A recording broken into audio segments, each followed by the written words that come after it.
안녕하세요. 소면한 박사입니다. 그동안 아침 방송을 통해서 여러분을 뵀었는데 제가 방송일에 이 2시 반 정도에 여러분을 뵙기는 처음입니다. 길을 가다든가 집안에서도 아주 부담 없이 정신건강이라든가 이런 치유상담의 프로그램을 통해서 함께 은혜 받기를 바랍니다. 오늘은요, 특별히 이제 우리 주위에서 성격이 좀 이상하다 그런 걸 느낀 적 있죠? 부부 간에도 그럴 수도 있고요. 또 자녀들 간에도 그럴 수도 있고 친척 간에도 그럴 수도 있고요. 또 직장에 가면 또 저분 좀 이상해 라고 느낀 적 없으세요? 아니면요, 이런 거는 다 있습니다. 어느 집단이든지. 정치가도 있을 수가 있고요. 뭐 교수 세계도 있을 수가 있고 어디든지 있을 수가 있습니다. 근데 그 성격 장애라고 하는 그 장애 진단을 내릴 때는 이제 그 기준이 있습니다. 아무렇게 우리가 저분은 성격 장애야. 그렇게 말할 수는 없거든요. 다 그런 성격의 소지는 좀씩은 다 가지고 있다는 그런 말입니다. 그래서, 우리가 성격 장애를 진단을 하려고 할 때, 오늘은 이제 서론 시간이니까 성격 진단을 어떻게 내리느냐. 그게 중요할 것 같습니다. 성격 장애는요, 우리가 그동안은 정신의학자들은 인격장애다 이렇게 표현을 해왔고요. 저도 수많은 책을 통해서 인격장애로 표현이 되어 있고 또 인격장애와 치유상담 책도 이렇게 발행한 적도 있고요. 쭉 그래왔습니다. 그런데 최근에 와서는 그 정신의학자들도 인격장애라고 하는 말을 성격장애라는 말로 요즘 바꿔 사용을 하고 있습니다. 그러니까 그동안은 심리학자들이 성격장애다 이렇게 표현을 했는데요. 이제는 정신의학자들도 이번 미국에서 나오는 DSM-5에 보면은 다 성격장애라고 지금 표현이 돼서 이제는 우리가 성격장애라고 이렇게 표현한 것이 더 좋을까 싶습니다. 그래서 제가 칼럼을 진행하다가 혹시 인격장애라고도 표현을 하더라도 그건 성격장애구나 이렇게 이해하시면 되시겠습니다. 왜냐하면 저도 한 30여 년 동안을 성격장애를 인격장애라고 제가 가리키고 지금도 가리키고 있습니다. 학교에서. 그러니까 우리가 그렇게 이해하시면 되겠고요. 성격장애를 어떻게 해서 우리가 성격장애라고 그러냐. 우리가 평소에 지각하고 또 느끼고 생각하는 방식이 다른 사람하고 심각하게 벗어나 있는 그런 행동 양식이다. 이렇게 표현하면 가장 좋을 것 같습니다.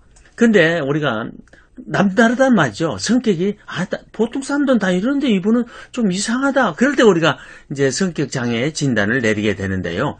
다 성격장애는 여러 가지가 있습니다. 그럴 때마다 그 기준이 있습니다. 예를 들면 9가지 중에서 4가지가 해당이 돼야 이제 진단이 내려지거든요. 우리 한 가지씩은 다 있을 수가 있으니까요. 또 이거 인격장애 또는 성격장애 여러분들이 들으면서 아이고 우리 아내가 성격장애네 자녀가 성격장애 함부로 이렇게 진단하지 마시고요. 조용히 잘 들으시면서 나중에 제가 끝에 가서 진단하는 방식까지 제가 말씀을 드리려고 합니다.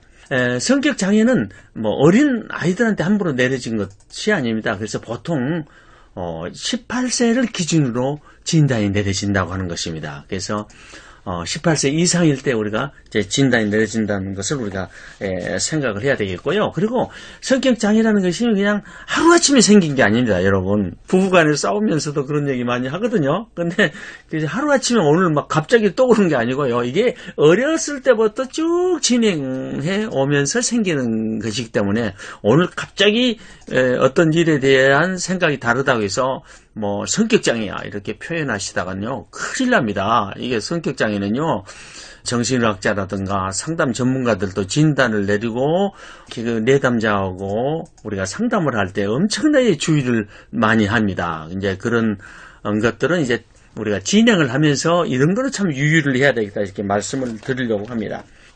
우리가 진단을 내려질 때는요 어떤 것을 보면서 진단이 내려지냐고 하는 것은요 제일 중요한 것이 생각하는 방식입니다. 인지하는 방식이요.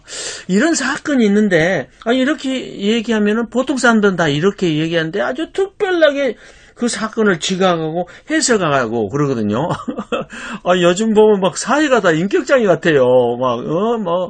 보는 눈이 다 다르니까요. 어떤 사건을 보면서 어떻게 지각하느냐. 그것이 이제 대단히 중요하다는 것이에요. 그것이 이제, 그래서 그것이 해석하는 방식이 달라요. 이런 분들은요. 한마디로 얘기하면, 제 아내가 10시에 들어왔습니다. 근데 생각이, 그럼 10시에 들어왔으면 어떻게, 10시에 이제 들어왔다고 생각하면 그냥 간단하죠. 근데, 싸움은 어디서 일어납니까? 왜 10시에 들어오냐? 왜 너 늦게 들어오냐? 이제 그러다가 한동안 늦게 들어오냐? 왜 너는 항상 그렇게 늦게 들어오냐? 이제 비화가 되잖아요. 여러분들은 늦게 안 들어오세요? 남편은 늦게 들어오면서 아내가 늦게 들어오면 그게 잘못이라고 지각하는 거죠. 그러니까 이제 일상생활을 한번 여러분들 잘 살펴봐야 된다는 거고요. 그리고 이렇게 사고 생각하는 방식이 좀 그래서 독특하다. 이런 건 이렇게 하면 되는데 이분은 아주 유난히 그런다. 이런 것이 이제 이분을 진단하는 방식입니다. 또 하나는요, 그 감정이죠. 전문 용어로는 이제 우리가 정동이라고 하는 말을 쓰는데요. 다 쉽게 말하면 감정입니다. 어떤 사건을 경험했을 때 어떤 감정이 일어나느냐 그거죠. 그래서 그 감정 정서 범위가 얼마만큼 깊고 넓느냐 범위를 보고 그러고 이제 그 강도를 보면서 그게 적절하냐. 그래서 정서 표현이 어떻게 나타난가 이걸 보시란 말이죠. 이거는 화도 낼 일이 아니에요. 근데 갑자기 화를 낸다든가, 또 이 화를 내가지고 이것이 너무 오래 간다든가, 아무것도 아닌데, 그래서 분노를 터뜨려서, 자녀를 그냥 너무 힘들게 한다든가, 직장에서 동료를 너무 힘들게 한다든가, 이제 그래가지고 깜짝깜짝 우리가 놀란 경우가 있어요. 또 하나가 있는데요. 대인관계 기능입니다. 참 대인관계는 중요한 거죠, 사실은. 모든 성격은요, 대인관계를 통해서 다 나타납니다. 행동 양식이요. 그래서 다 성공한 사람이나 성공하지 못한 사람이나 이거 보면요, 대인관계 중요하죠. 제가 강의하면서 이런 얘기 하거든요. 이제 젊은 친구들한테는 애인을 사귈 때 다 중요한 것이 있다. 성격장애자 사귀면 큰일 나죠. 그러니까 대인관계가 완만한 사람을 여러분 배우자로 선택을 하세요. 그렇지 원만하지 못하면요 큰일 납니다. 너 왜 이제 왔어? 우리가 만나는 시간 약속이 있잖아요. 약속 시간 좀 늦었다고 꼬집꼬집 묻는다든가 그러면 곤란하죠. 누구 만났어 늦으면요. 왜 늦게 들어와? 그것보다도요. 그냥 이해하는 거죠. 내가 좀 약속 시간이 늦어졌더라도 우리가 이해하고, 이제 그래야 이제 편안할 거 아니에요? 그래서 어른들한테는 그러죠. 사이를 얻을 때 중요한 거는 대인관계를 봐라. 앞에도 앉혀놔도 말이 하나도 없다든가. 이 둘이 사귀는데 감정적인 충돌은 없는가 이런 것을 잘 보고 해야지. 저분이 어느 대학을 나왔다, 무슨 과를 전공이다, 이런 거 해가지고 큰일 납니다. 요즘은 성격 나쁘면요 결혼하기 힘듭니다. 총각들 잘 들으세요. 그것이 뭐냐면 그렇게 대인관계로 이렇게 나타난다는 점이에요. 대인관계. 그래서 대인관계가 우리가 완만해야 된다는 겁니다. 그래서 대인관계가 완만한 사람들이 다 성공을 합니다. 우리 직장에서도 동료들하고 이제 우리 관계가 완만해야 되잖아요. 그리고 상사하고 아니면 밑에 있는 부하하고도 완만한 관계가 이루어져야 되잖아요. 그러니까 어떤 사람은 자기 그 기준에 딱 맞춰갖고 거기 기준에 틀리면 다 틀린 거예요. 그러면 이제 관계가 다 깨져버려요. 우리가 늘 대화할 때 그다음에 이제 우리가 대인관계를 어떻게 하시는 건가 이것을 우리가 잘 살펴봐야 된다는 거예요. 또 하나가 있다면요. 충동성입니다. 우리가 충동이라는 건 본능이거든요. 그런데 그 충동이 조절을 못한다. 그러면 큰일 나죠, 여러분.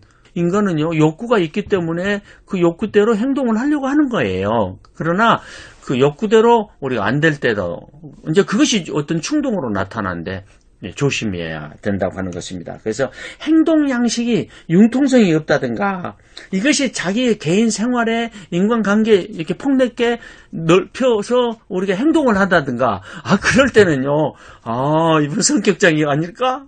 이렇게 이제 의심을 해볼 수가 있는 거죠. 자, 우리 주위에는요 정말 이 성격 장애 때문에 고통을 받는 경우가 많습니다. 이제 성격 장애에 대해서 우리가 말씀을 드리면서 시작을 합니다. 그래서 성격 장애를 진단을 여러분들이 잘 내리셔야지 한 가지 있다 해서 그냥 성격 장애자야 그러면 안 되죠. 우리는 다 약점이 있거든요. 그 약점을 잘 극복하면서 이제 살아가야 된다고 하는 것입니다. 오늘도 좋은 하루가 되시기를 바랍니다.